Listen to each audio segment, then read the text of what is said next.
ریاست میں اومیکرون کے معاملات میں اضافے کے پیش نظر عوام میں تشویش پائی جاتی ہے۔ راجنہ سرسلہ ضلع کے مستاباد منڈل کے گڑم گاؤں میں حال ہی میں دبئی سے آنے والے ایک شخص کے اومیکرون سے متاثر ہونے کی تصدیق ہوئی تھی۔ اس کے بعد اس کی والدہ اور بہن کی رپورٹ بھی مثبت آنے کی اطلاع ملی ہے، جس کے پیش نظر اس گاؤں میں رضاکارانہ طور پر 10 دن تک کے لیے لاک ڈاؤن نافذ کر دیا گیا ہے۔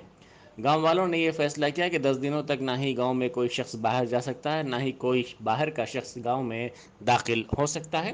واضح رہے کہ 20 دسمبر کو سرسلہ ضلع میں اومیکرون کا ایک کیس درج ہوا تھا۔ مقامی شخص جو 15 دسمبر کو دبئی سے حیدرآباد پہنچا تھا، اسی دن اس کا کرونا ٹیسٹ پایا گیا۔ اس کے بعد وہ اپنے آبائی مقام آ گیا۔ اس کے بعد اس کی کرونا رپورٹ مثبت پائی گئی۔ اس سے حیدرآباد طلب کرتے ہوئے اس کا جینیوم ٹیسٹ کیا گیا۔ اس میں اومیکرون سے متاثر ہونے کا انکشاف ہوا ہے۔